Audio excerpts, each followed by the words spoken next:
So much for talking to me. Thank you for having me. Of course. Absolutely. Yeah. So the filing deadline in this race for the United States Senate for John Cornyn's seat, that's coming up in December. You still have not filed in this race. Yes. Are you running? I absolutely am running, and I'm absolutely going to file here very soon.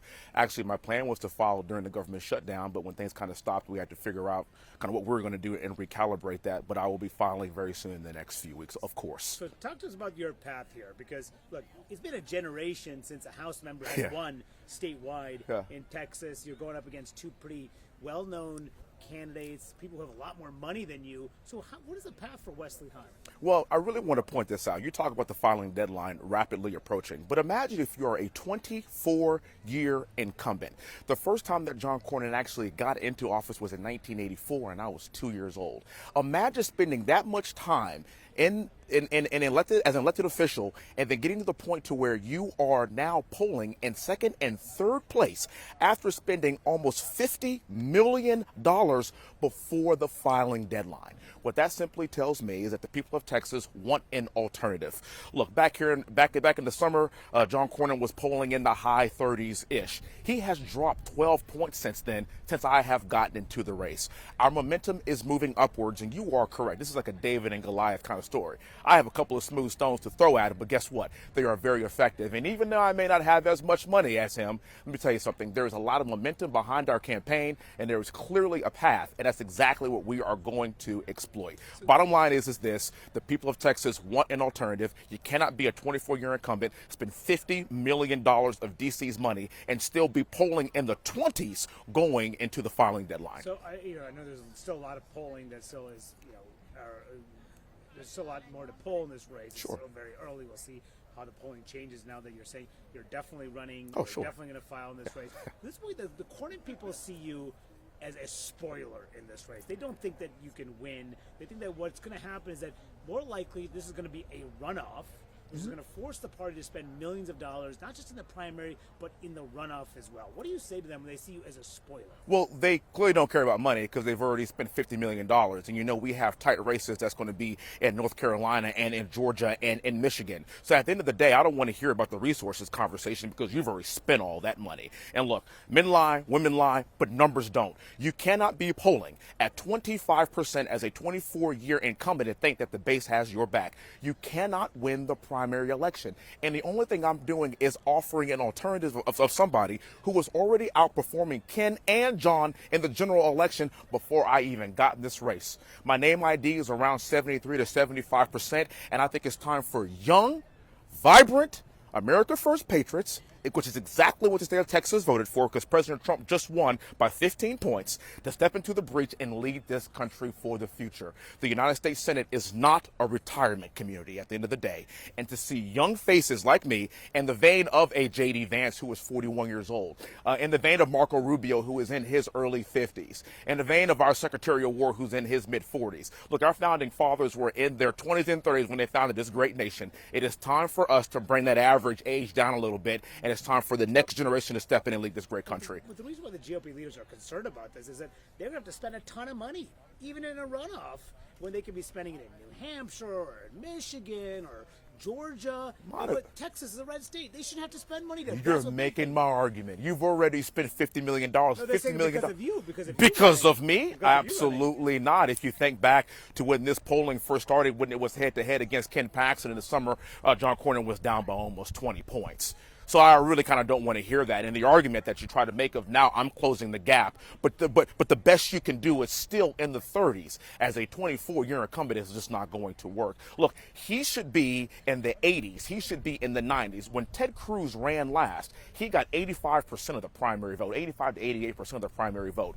He was nowhere near the 20s. So let's just call this what it is. It's time for him to retire because the people in the primary do not want to see a legacy Republican continue on for the next 6 years. So in that vein, why not Ken Paxton? Well, look, the bottom line is this. Ken Paxton, and this past summer, he was polling in the high 40s. He had some ads run against him, and I'm not getting in people's personal lives because that's just not how I roll. But at the end of the day, I waited 9 months to get in this race. And when I saw his polling go from the 40s to the 30s, and when I saw John Cornyn's polling go from the 30s to the high 20s, it dawned on me. The people of Texas are looking for an alternative, and it's absolutely my job to give them one. I know GOP leaders did not want you to run in this race. What about the White House? Has anyone at the White House urged you not to run? Well, the thing about the White House that I find to be very interesting is this: no one speaks for the White House. No one speaks for Donald John Trump. That man speaks for himself. The only thing I can point out is that he has stayed out of this race throughout the entire time. It's up to somebody to not be given his endorsement. It's up to somebody to earn his endorsement and to work and to show the numbers and to realize that, look, we do need some young people to step into the breach. Time now. I'm a combat veteran. I'm a West Point graduate. I'm a former Apache pilot. I'm the kind of guy that looks at an opportunity like this and says, you know what? It doesn't matter how long I've been in Congress. It is time to burn the boats and let's go lead this country for the future. And so if Senate leadership does not like me being in this race, you know what I say? Good. Because Senate leadership does not pick the leadership in Texas. The people of Texas pick our leadership. It is my job to bring more Texas to D.C., not D.C. to Texas. So, if they don't want me, hey, that's a smile. That puts a smile on my face. I didn't hear you say that, though. So has anyone at the White House actually urged you not to run? I visited the White House because I really wanted tickets to the UFC fight. A lot of people, there were rumors saying that, they're urging me not to or to run. And really, I was just trying to, get some tickets. Nobody has told me a word.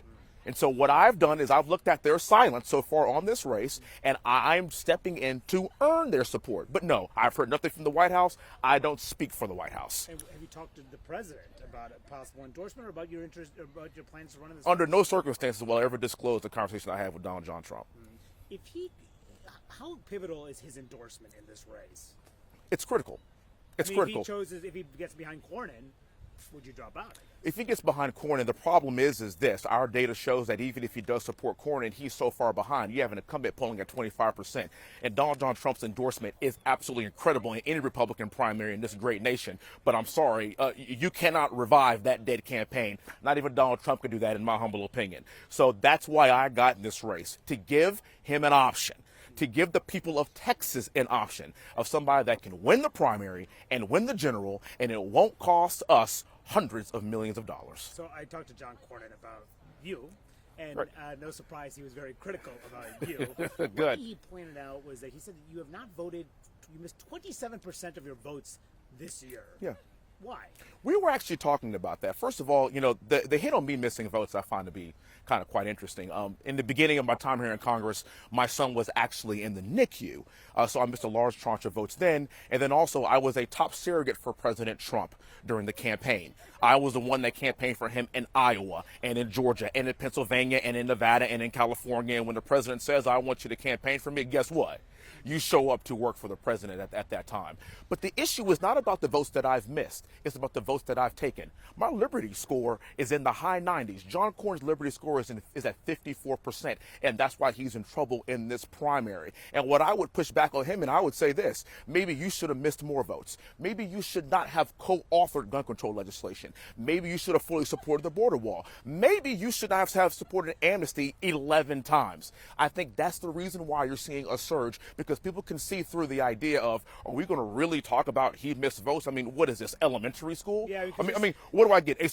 A certificate for showing up to work and voting on naming another post office after Sacagawea? No. What they want us to see are, did you support the big, beautiful bill? Are you going to defend the rights of Texas? Are you going to defend the First Amendment right and our Second Amendment rights? That's what the people of Texas care about. So you're okay missing some of the votes because you're saying those are meaningless votes? Is that what you're saying? Some of them absolutely are. Some of them absolutely are. But when it came time for the votes that mattered, that impacted Texans, I will always show up and I will always be there. And the people of my district and the people of Texas know it.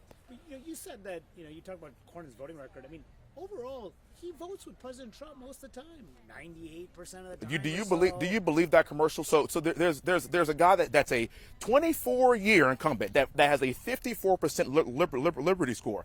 I've seen Democrats that have a better score than that. So just because President Trump is in office and now you want to say you're going to vote with him 99% of the time, what happens when he leaves? you're going to go right back to your poor Liberty score and your old voting record, and you're not going to vote with Texans. That's the reason why a 24-year incumbent is in this position in the first place. I can't talk about that enough. At the end of the day, we have a guy like Mr. Tillis who actually retired, who was polling better than John Cornyn is right now. He should have taken cues from him. Do you think that, the Cornyn people will point out that, you were a Democrat back in the I was never a Democrat. You were never a Democrat. I was never a Democrat. So And no. that is a complete and total lie. And I also want to point out to You said that you didn't vote in a primary in 2016 or in the presidential race in 2016. we actually have proof that I voted in that primary, and I'd be happy to provide that to you, actually. So again, you have to be careful with the lies that actually get spread. One thing I always tell people about this, and that is my family, and the family that I grew up in is one of the most conservative homes that you could ever imagine. My brother, sister, and I all went to West Point. There's 60 years worth of military service just in my military family. We believe in Jesus, we believe in God, and that's how you have that kind of service-minded people come from one family. You don't get that from a liberal home. I want to read you as we close here. What Cornyn said to me. I said, well, it looks like Wesley Hunt's going to run. He said, well, if he runs, he can't win. It's going to be the end of his political career. What do you say to him? What I say to that is I have survived combat. I flew 55 combat air missions in Baghdad. At the end of my political career, I'm still alive and well, and I'm still fighting for this great nation. And at the end of the day, I am not going to be a 30-year guy that's hung around the hoop for this long and not pass the mantle on to somebody else when it's time for you to go. Look, if that means this is my political career, I'll find another career. But it is absolutely my job to follow what I believe is the best use of my time, is to continue to serve this country in the halls of the Senate. Okay. I appreciate